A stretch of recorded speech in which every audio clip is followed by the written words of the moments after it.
Hello viewers, আসসালামু আলাইকুম। Welcome back to my channel. আজকে আবারও সবাইকে স্বাগতম জানাচ্ছি আমার নতুন আরও একটি রেসিপি দেখার জন্য। আজকে তৈরি করে দেখাবো মাত্র 10 মিনিটে পারফেক্ট মিষ্টি দই তৈরির রেসিপি, যেটা বানানো একদমই সহজ। না লাগবে দুধ জাল করে ঘন করার ঝামেলা, আর না লাগবে মাটির হাঁড়ি। একদম সহজভাবে কোনো রকম মাটির হাঁড়ি ছাড়া প্লাস্টিকের বাটি কিংবা স্টিলের বাটিতে আজকের দইটা আমি বানিয়ে দেখাবো। যারা বারবার দই বানাতে গিয়ে ব্যর্থ হয়েছেন তাদের জন্য আজকের এই স্পেশাল রেসিপিটি। তাই ভিডিওটি লাস্ট পর্যন্ত দেখতে থাকুন। আশা করছি সবার কাছে অনেক ভালো লাগবে। ভালো লাগলে প্লিজ একটি লাইক দিয়ে চ্যানেলটিকে সাবস্ক্রাইব করে দিবেন, আর পাশে থাকা বেল আইকনটি প্রেস করে দিতে পারেন যেন পরবর্তী ভিডিও নোটিফিকেশন সবার আগে পৌঁছে যায়। তাহলে চলুন দেখে নেওয়া যাক আজকে আমি দইটা কিভাবে তৈরি করছি। এখন এই মিক্সিং বোলটাতে আমি নিয়ে নিচ্ছি 1 কাপ পরিমাণ গুঁড়ো দুধ। দুধটা মিক্সিং বোলে নিয়ে নেওয়া হয়ে গেলে এর মধ্যে আমি অ্যাড করে দিচ্ছি 2 কাপ পরিমাণ পানি। যেই কাপে গুঁড়ো দুধ নিয়েছি ঠিক একই কাপে মেপে আমি 2 কাপ পরিমাণ পানি অ্যাড করে দিচ্ছি। আপনারা চাইলে কাঁচা দুধটাকে খুব ভালোভাবে জাল করে ঘন বানিয়ে দইটাকে বানাতে পারেন, তবে সেক্ষেত্রে কিন্তু অনেকটা সময়ের প্রয়োজন। সবার অনেক বেশি পছন্দ হওয়া সত্ত্বেও অনেকেই আছেন দইটাকে বাসায় বানাতে চান না। তাই আজকে আমি মাত্র 10 মিনিটে যে কোনো বাটিতে পারফেক্ট মিষ্টি দই তৈরি করে দেখাবো। দেখতেই পাচ্ছেন পানিটা অ্যাড করা হয়ে গিয়েছে। এখন আমি একটা হুইস্কের সাহায্যে এই পানির সাথে দুধটাকে খুব ভালোভাবে মিশিয়ে নিব। আমি পানিটাকে এখানে হালকা কুসুম গরম করে তারপরে এখানে অ্যাড করেছি। আপনারাও চেষ্টা করবেন এখানে হালকা কুসুম গরম পানিটা ইউজ করার জন্য। এতে করে গুঁড়ো দুধটা পানির সাথে খুব দ্রুত খুব ভালোভাবে মিশে যাবে। আর এখানে কিন্তু বন্ধুরা আমাদের একটু খেয়াল রাখতে হবে, এখানে কিন্তু আমি 2 কাপ পানির সাথে 1 কাপ পরিমাণ গুঁড়ো দুধ অ্যাড করেছি। মিষ্টি দই তৈরি করার ক্ষেত্রে মাপটা যদি ঠিক থাকে তাহলে কিন্তু যে কেউ পারবে পারফেক্ট মিষ্টি দই তৈরি করতে। তাই স্টেপ বাই স্টেপ ফলো করে ভিডিওটি লাস্ট পর্যন্ত দেখতে থাকুন। একদমই স্কিপ করবেন না, তাহলে কিন্তু ভিডিওটির কিছুই বুঝতে পারবেন না। তো বন্ধুরা দেখতেই পাচ্ছেন দুধটা কিন্তু খুব ভালোভাবে পানির সাথে মিশিয়ে নেওয়া হয়ে গিয়েছে, আর এর মধ্যে কিন্তু কোনো রকম দলা পাকিয়ে যায়নি। এখন এই দুধটাকে আমরা একটা সাইডে রেখে দিচ্ছি। তারপর দই তৈরি করার জন্য পরবর্তী স্টেপে চলে যাচ্ছি। এরপর এখানে দেখুন একটা ছোট্ট বাটি নিয়ে নিয়েছি। এখন এই বাটিটার উপর আমি একটা স্ট্যানার নিয়ে নিচ্ছি। এখন এই স্ট্যানারটার মধ্যে আমি নিয়ে নিচ্ছি দই বীজ হিসেবে এখানে আমি নিয়ে নিচ্ছি 3 টেবিল চামচ টক দই। আপনারা চাইলে কিন্তু এখানে টক দইয়ের পরিবর্তে মিষ্টি দইটা নিতে পারেন, তবে সেক্ষেত্রে কিন্তু দইয়ের পরিমাপটা একটু বেশি লাগবে। আর এই দইটা যদি আমাদের ফ্রিজে থেকে থাকে তাহলে আমাদের দই তৈরি করার অবশ্যই 30 মিনিট আগে বের করে নিতে হবে। ফ্রিজে ঠান্ডা দই দিয়ে দই তৈরি করলে কিন্তু দইটা একদমই ভালো হবে না। এখন এই স্ট্যানারটার মধ্যে দইটাকে আমরা ঝরিয়ে রাখবো। এতে করে দইয়ের মধ্যে যে অতিরিক্ত পানিটা রয়েছে এটা খুব ভালোভাবে ঝরে যাবে। দইটার মধ্যে যদি পানি থেকে যায় তাহলে কিন্তু দই পাতলে ওইটার মধ্যে কিন্তু পানি ছেড়ে দিবে। তাই টক দইটা থেকে আগেই আমাদের খুব ভালোভাবে পানি ছড়িয়ে নিতে হবে। দইটা এখানে পানি ছড়তে থাক, আর এই ফাঁকে আমরা দুধের প্রিপারেশনটা করে নিব। এখন আমাদের মিষ্টি দইয়ের জন্য ক্যারামেল তৈরি করে নিতে হবে। তার জন্য এখানে দেখুন চুলায় একটা কড়াই বসিয়ে দিয়েছি। এখন এই কড়াইটার মধ্যে আমি নিয়ে নিচ্ছি 1/2 কাপ পরিমাণ চিনি। আমি যেই কাপে দুধ নিয়েছি ঠিক একই কাপে সবকিছু উপকরণ মেপে দিচ্ছি। এতে করে দই তৈরি করতে যে কেউ কিন্তু পারফেক্ট ভাবে সবকিছু উপকরণ মেপে নিতে পারবে। চিনিটা কড়াইয়ের মধ্যে অ্যাড করা হয়ে গেলে হাত দিয়ে চিনিটাকে আমি একটু ছড়িয়ে দিচ্ছি। এখন মিডিয়াম হিটে জাল করে ক্যারামেলটাকে আমরা তৈরি করে নিব। চিনিটা মেল্ট হওয়ার আগ পর্যন্ত কিন্তু আমাদের এখানে কোনো রকম নাড়ানাড়ি করা যাবে না। চিনিটা মেল্ট হওয়ার আগেই যদি চিনির মধ্যে নাড়ানাড়ি করা হয় তাহলে কিন্তু এর মধ্যে দানা বেঁধে যাওয়ার সম্ভাবনা থাকবে। যখন চিনিটা এরকম মেল্ট হতে শুরু হবে তখন আমি একটা হাতার সাহায্যে নেড়ে চেড়ে নিচ্ছি। আর এ পর্যায়ে কিন্তু আমাদের কোনোভাবে নাড়ানাড়িটা বন্ধ করা যাবে না, তা না হলে কিন্তু ক্যারামেলটা পুড়ে যাওয়ার সম্ভাবনা থাকবে। আর এ পর্যায়ে কিন্তু আমাদের চুলার আঁচটাকে অবশ্যই লোতেই রাখতে হবে। অতিরিক্ত জালে ক্যারামেলটা তৈরি করতে যাবে না, তাহলে কিন্তু ক্যারামেলটা পুড়ে যাওয়ার চান্স থাকবে। এখন অনবরত নাড়তে থাকবো আর এই ক্যারামেলের মধ্যে পছন্দের কালার আসা পর্যন্ত অপেক্ষা করব। বন্ধুরা দেখতেই পাচ্ছেন ক্যারামেলের মধ্যে খুব সুন্দর কালার চলে এসেছে। এখন এই ক্যারামেলটার মধ্যে অ্যাড করে দিচ্ছি 1 কাপ পরিমাণ পানি। পানিটা অ্যাড করার পর দেখা যাবে ক্যারামেলটা দলা পাকিয়ে গিয়েছে। এতে ভয় পাওয়ার কিছুই নেই, কিছুক্ষণ নাড়তে থাকলে দেখা যাবে ক্যারামেলটা খুব সুন্দর মেল্ট হয়ে গিয়েছে। বন্ধুরা দেখতেই পাচ্ছেন খুব সুন্দর নেড়ে চেড়ে ক্যারামেলটাকে পানির সাথে মিশিয়ে নিয়েছি।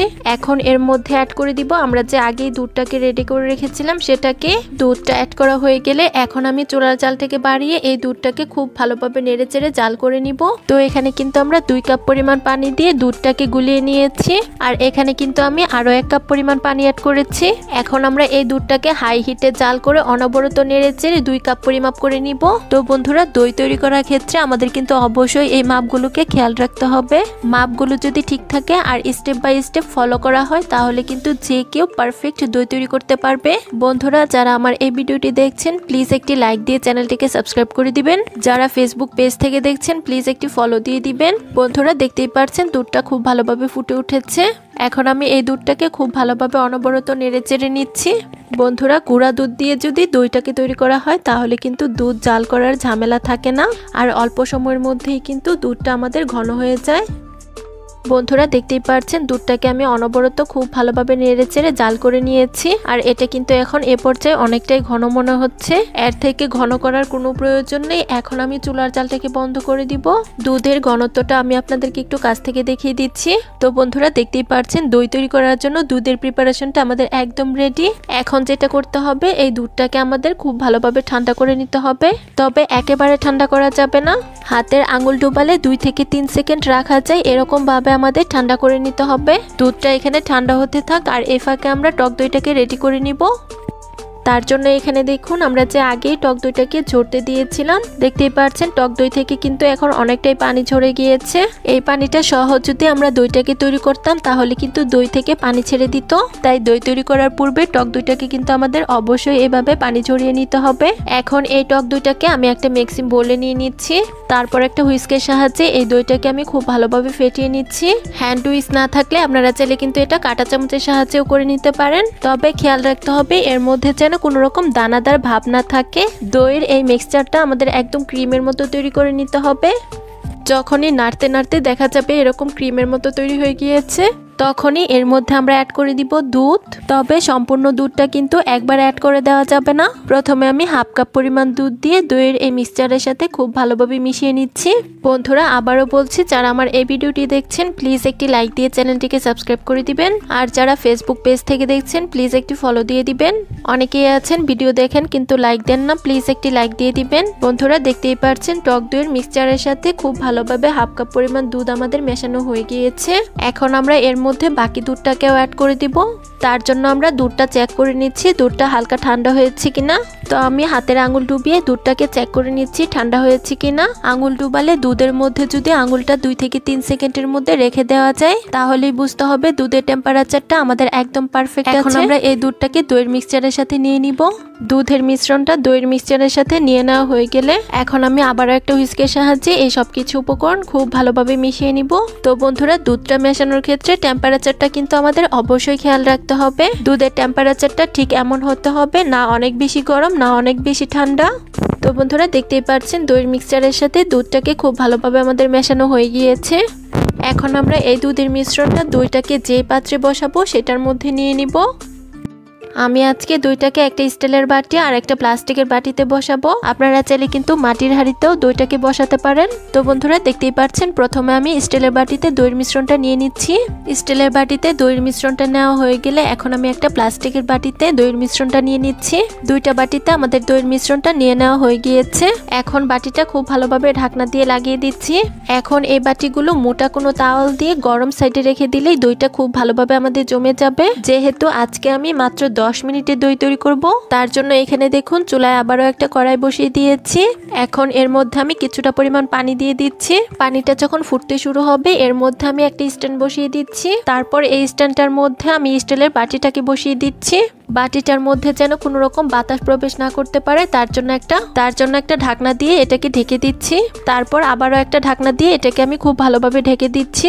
আর ঢাকনার মধ্যে থাকা ছিদ্রটাকেও খুব ভালোভাবে কাগজের সাহায্যে বন্ধ করে দিচ্ছি। আর অন্য একটা চুলাতে প্লাস্টিকের বাটিটাও আমি একই প্রসেসে বসিয়ে দিয়েছি। ফিরে এলাম 10 মিনিট পর। এখন আমি ঢাকনাটাকে তুলে নিচ্ছি। যেহেতু এ পর্যায়ে ঢাকনাটা অনেক বেশি গরম রয়েছে তাই ঢাকনাটা হালকা ঠান্ডা হয়ে যাওয়ার পর আমি ঢাকনাটাকে তুলে নিচ্ছি। বন্ধুরা, দেখতেই পাচ্ছেন দইটা কিন্তু খুব ভালোভাবে বসে গিয়েছে। এখন আমি দইটাকে চুলা থেকে নামিয়ে নিব। চাইলে এ পর্যায়ে কেটে দইটাকে কিন্তু পরিবেশন করে নেওয়া যাবে। যেহেতু মিষ্টি দই তাই এটা ঠান্ডা হলেই খেতে অনেক বেশি মজার হবে। তাই আমি দইটাকে ফ্রিজে রেখে দিব 1 ঘন্টার জন্য। ফিরে এলাম 1 ঘন্টা পর। আমি দইটাকে ফ্রিজ থেকে বের করে নিয়েছি। বন্ধুরা দেখতেই পাচ্ছেন দইগুলো কি সুন্দর বসে গিয়েছে আর দেখতেও কি অসম্ভব সুন্দর হয়েছে। আমি আপনাদের মাঝে দইটাকে কেটে শেয়ার করছি। বন্ধুরা দুধ জাল করার ঝামেলা ছাড়াই মাত্র 10 মিনিটে গুঁড়ো দুধ দিয়ে পারফেক্ট একটা মিষ্টি দই তৈরি করে দেখিয়েছি। চাইলে যে কেউ হঠাৎ দই খেতে ইচ্ছে করলে খুব সহজেই দইটাকে তৈরি করে নিতে পারবে। দেখেই নিশ্চয়ই বুঝতে পারছেন দইটা কতটা পারফেক্ট হয়েছে। আশা করছি আমার আজকের রেসিপি সবার কাছে অনেক ভালো লেগেছে। রেসিপি ভালো লাগলে চ্যানেল সাবস্ক্রাইব করে সাথে থাকবেন। আর যারা ফেসবুক পেজ থেকে দেখছেন প্লিজ একটি ফলো দিয়ে দিবেন। সবাই অনেক বেশি ভালো থাকবেন। ধন্যবাদ সবাইকে। আল্লাহ হাফিজ।